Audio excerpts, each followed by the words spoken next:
CEO said the company paid 4.4 million. I remember you were reminding me. Susan, Nikki, myself, just, yeah. I remember. That's one of the things I learned from my free time. Oh. I see. Jesus. Okay. Yeah. Let's see, there's a statement here.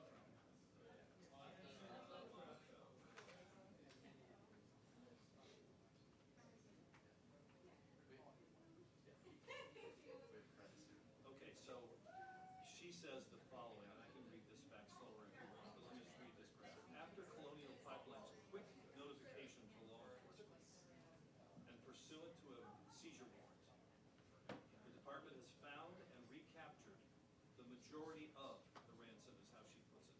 The majority of the ransom Colonial paid to the Darkside network. Sorry, I was getting paper. No, thank you.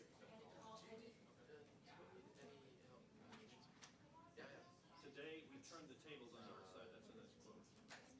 And this is Lisa Monaco, M-O-N-A-C-O. She's the deputy attorney. Oh, good. Okay. Small step. That's about all we have so far. Guys, is that podium lower? Can we lower it all the way? Please? No. See it. Yeah. We have speakers who are about 5 feet. Yeah. Nothing lower. So we'll lower it.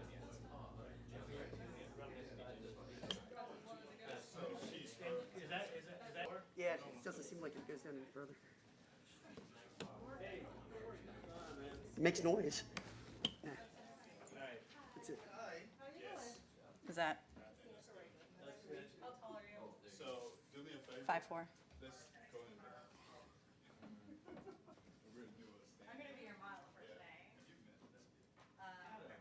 And it's not our espionage section, right?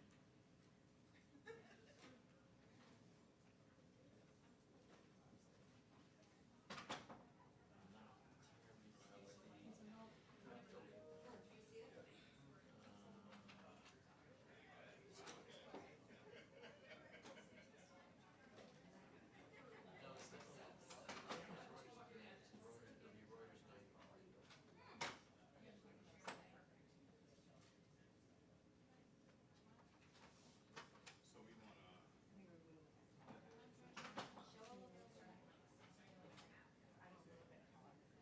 No. I think Kelsey is bringing her own orders and stuff.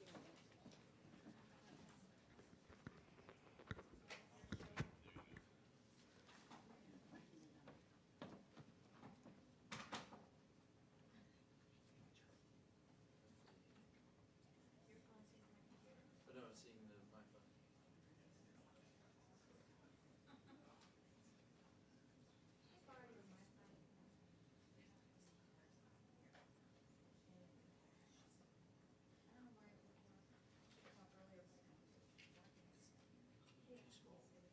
Hey, how's it going? Good to see you. There it is. Either one. So, yeah, Romani was hanging with us. And that's the passport.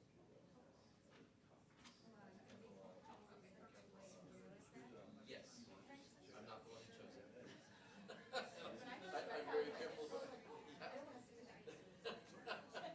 I agree completely. Good.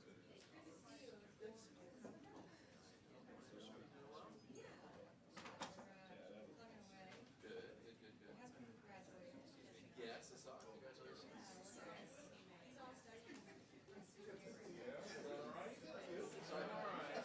We'll talk later.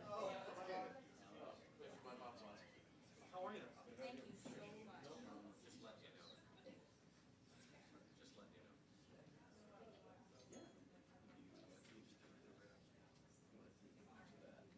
That's front and back.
two on the other side. And then put an X across on Yeah, that. I'll get it. You just get the other two. Put another one that goes across, that's where the bags can fit in.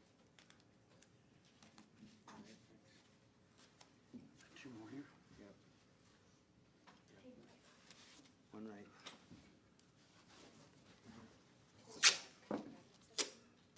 Oh, so you don't have any pressure on that side. This is about it. Till it starts. Yeah. Yep.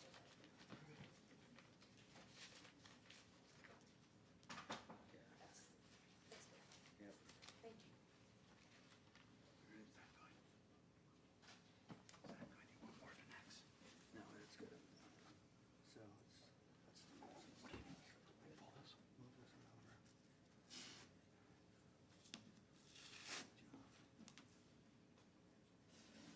So where do you want this one?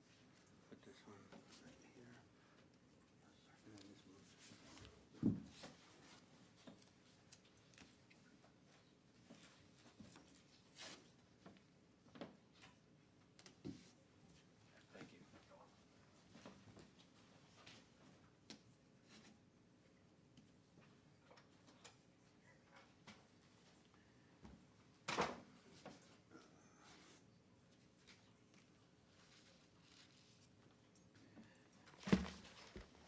All right, guys, thanks for coming today. I'm Mark Raimondes, 2-minute warning. We're going to get started in just a minute. The flow of show will be Deputy Attorney General Lisa Monaco will kick us off. A couple minutes remarks, followed by the FBI Deputy Director Paul Abbott, followed by the Acting U.S. Attorney for the Northern District of California, Stephanie Hines. And also on stage will be the Assistant Attorney Generals for National Security and the Criminal Division, John Demers and Nicholas McQuaid. Will follow the remarks with a couple Q&A, and then we will wrap it up. All right, sound checks, everything working out? Everybody hear us? All right, be back in 2 minutes. Thank you.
Good afternoon. Thank you all for being here. Today, the Department of Justice is announcing a significant development in the ransomware attack on the Colonial Pipeline. I'm joined today by FBI Deputy Director Paul Abbott and Acting U.S. Attorney for the Northern District of California, Stephanie Hines, to discuss the work of the department's Ransomware and Digital Extortion Task Force in combating the epidemic of ransomware attacks by criminal groups. Also with us are Assistant Attorney General for National Security, John Demers, and Acting Assistant Attorney General for the Criminal Division, Nick McQuaid. Ransomware attacks have increased in both scope and sophistication in the last year, targeting our critical infrastructure, businesses of all types, whole cities, and even law enforcement. Ransomware and digital extortion pose a national security and an economic security threat to the United States. The Department of Justice, working with our partners, is committed to using all of our tools all the tools at our disposal to disrupt these networks and the abuse of the online infrastructure that allows this threat to persist. The sophisticated use of technology to hold businesses and even whole cities hostage for profit is decidedly a 21st century challenge. But the old adage, follow the money, still applies. And that's exactly what we do. After Colonial Pipeline's quick notification to law enforcement and pursuant to a seizure warrant issued by the United States District Court for the Northern District of California earlier today, the Department of Justice has found and the majority of the ransom Colonial paid to the Darkside network in the wake of last month's ransomware attack. Ransomware attacks are always unacceptable, but when they target critical infrastructure, we will spare no effort in our response. Darkside is a ransomware as a service network. That means developers who sell or lease ransomware to use in attacks in return for a fee or a share in the proceeds. Darkside and its affiliates have been digitally stalking U.S. companies for the better part of last year and indiscriminately attacking victims that include key players in our nation's critical infrastructure. Today, we turned the tables on Darkside. By going after the entire ecosystem that fuels ransomware and digital extortion attacks, including criminal proceeds in the form of digital currency, we will continue to use all of our tools and all of our resources to increase the costs and the consequences of ransomware attacks and other cyber-enabled attacks. The seizure announced today was conducted as part of the department's recently launched Ransomware and Digital Extortion Task Force, which was established to investigate, disrupt, and prosecute ransomware and digital extortion activity. This is the task force's first operation of this kind. This work is important because every day the digital threats that we face are more diverse, more sophisticated, and more dangerous. In this heightened threat landscape, we all have a role to play in keeping our nation safe. No organization is immune.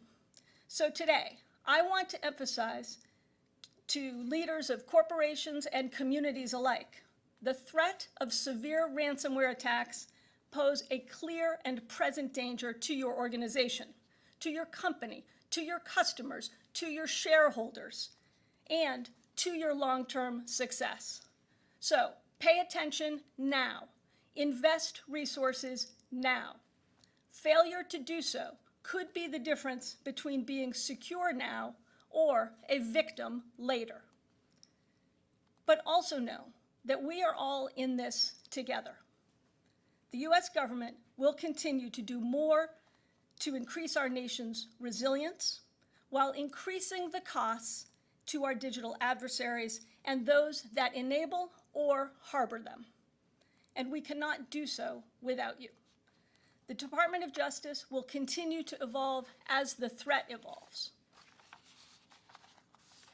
That is why one of the first acts I took after returning to the department was to launch a strategic cyber review. That is why federal prosecutors now report ransomware incidents in the same way that they report critical threats to our national security. And that is why we will continue to work with our public and private partners, both here and globally, to bring our collective authorities together to confront emerging threats. There is no higher priority for the Department of Justice than using all available tools to protect our nation. That includes from ransomware and other digital threats. Thank you, and now I'll turn the podium over to Deputy Director Paula Bate. Thank you, Dag Monaco. Good afternoon, everyone. Today, the FBI successfully seized criminal proceeds from a Bitcoin wallet that Darkside Ransomware actors used to collect a cyber ransom payment from a victim. Since last year, we've been pursuing an investigation into Darkside, a Russia-based cybercrime group. The Darkside Ransomware variant is one of more than 100 ransomware variants that the FBI is currently investigating. Darkside developers market their ransomware to criminal affiliates who then conduct attacks and share a percentage of the proceeds with the developers, a scheme known as ransomware as a service. In this case, the FBI has identified more than 90 victims across multiple U.S. critical infrastructure sectors. Those include manufacturing, legal, insurance, healthcare, and energy. Based on our investigation into Darkside, we'll work with other U.S. government partners. We identified a virtual currency wallet that the Darkside actors used to collect a payment from a victim.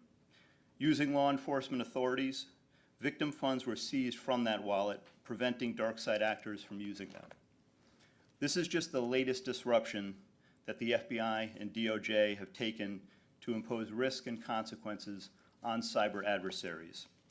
Since announcing our new cyber strategy last year, we have dismantled the infrastructure of the EMATET criminal botnet through an unprecedented coalition of U.S. and international law enforcement and private industry partners. Additionally, we have joined other government partners to expose a cyber tool developed by the Russian GRU. We have also used legal authorities to remove malicious backdoors installed on the networks of Microsoft Exchange Server customers across the United States. And just last week, DOJ announced the seizure of 2 command and control domains used by the perpetrators of a wide spear phishing campaign. This focus on joint action and collaboration is exemplified by the National Cyber Investigative Joint Task Force, which brings together intelligence community, law enforcement, and cybersecurity agencies for a whole-of-government approach against these cyber threats. Our partners in the intelligence community and across government are central to these efforts. Leveraging each of our authorities and capabilities enables us to conduct coordinated operations to respond to and deter malicious activity from groups like Darkside. There's a lot of exceptional behind-the-scenes teamwork that goes into both identifying effective ways to target adversaries and predicating actions that we may take against them. I want to give major thanks to the incredibly hardworking special agents, intelligence analysts, and professional staff of the FBI's Atlanta and San Francisco field offices and the FBI Cyber Division, along with government-wide partners who assisted in this investigation and seizure. These cases require a significant level of determination and technical expertise, and without a doubt, every individual involved displayed that through the achievements reflected here today. We continue to be committed to using the information intelligence we develop through our investigations to take early, meaningful steps to protect the public and be preventative.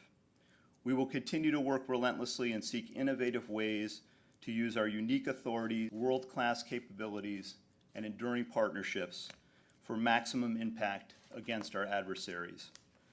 Today, we deprived a cyber criminal enterprise of the object of their activity, their financial proceeds and funding. For financially motivated cyber criminals, especially those presumably located overseas, cutting off access to revenue is one of the most impactful consequences we can impose. When the FBI combines our law enforcement and intelligence authorities with those of our partners in government and the cooperative relationship with private industry, and when we have victims willing to share information to further our collective efforts against cyber adversaries, we can have immediate, permanent effect on ransomware actors. That is why it is so critical for victims to report intrusions to us as soon as possible, and then work with us to provide evidence and intelligence for our investigations, leading to recovery, attribution, and ultimately prevention. Victim reporting not only can give us information we need to have immediate real-world impact on the actors, it can also help prevent future intrusions into other victim networks and prevent further harm from occurring. With continued cooperation and support from victims, private industry, and our U.S. and international partners, We will bring to bear the full weight and strength of our combined efforts and resources against those actors who think nothing of threatening public safety and our national security for profit. Thank you. And I'd now like to invite to the podium the Acting U.S. Attorney for the Northern District of California, Stephanie Hines.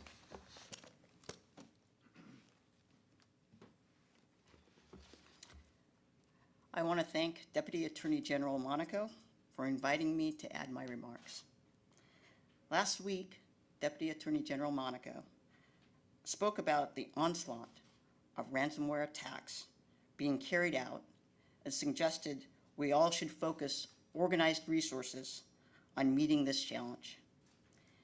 As the acting United States Attorney for California's Northern Judicial District, I am directing my office to continue to marshal the resources necessary not only to apprehend and bring to justice ransomware extortionists, but also to deprive them of the profits that incentivize their crimes.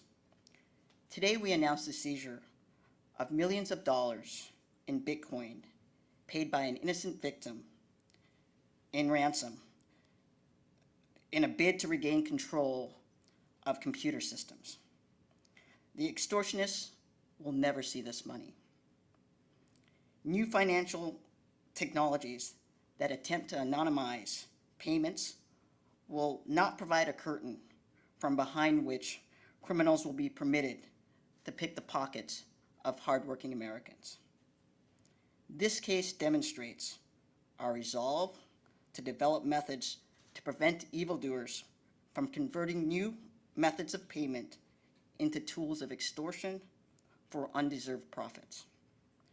The Northern District of California is home to Silicon Valley, an area that year after year fuels remarkable innovation and expansive economic growth in the technology sector.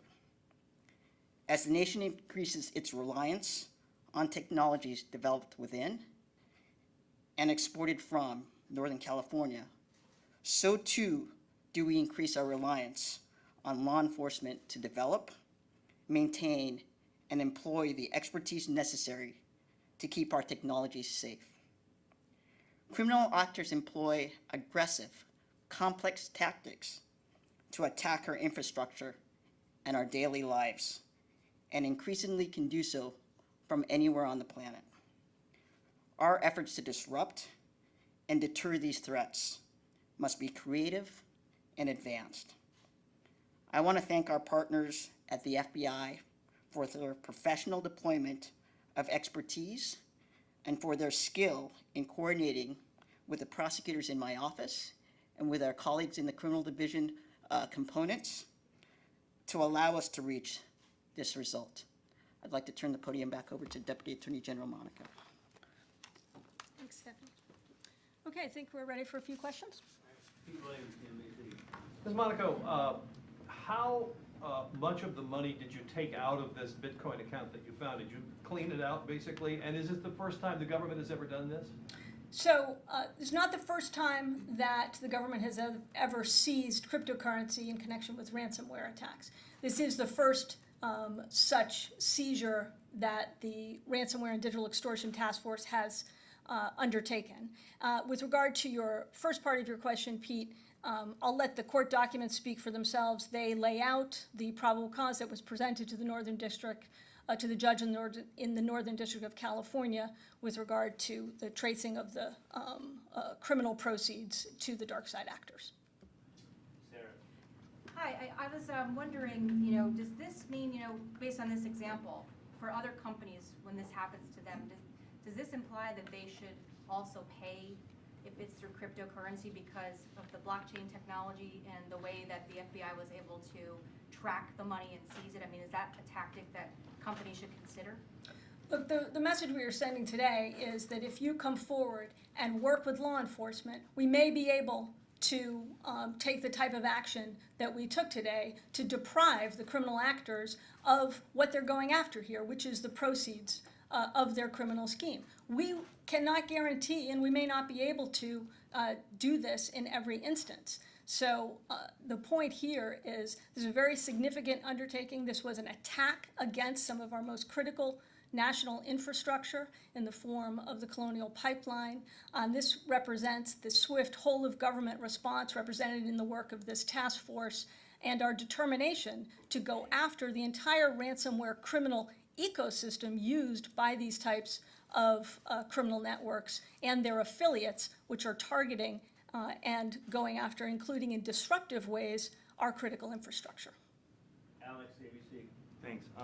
So I guess when you boil down the figures, though, they're still technically walking away with roughly $2 million in cryptocurrency payments here. So I wonder what you say to that argument that the deterrent factor really isn't here in this case because this group is based out of Russia and because of that isn't really likely to face criminal consequences for these actions.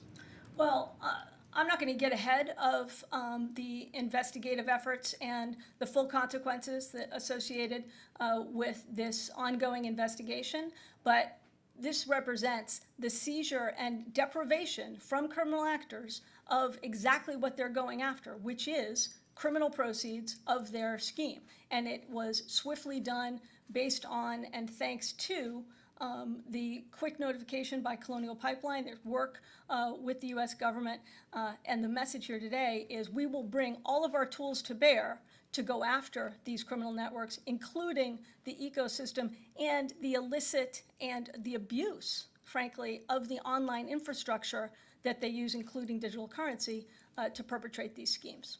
All right, thank you very much. If you have any additional questions, please send them to me, and we'll get them answered for you. Have a great day. Thanks very much.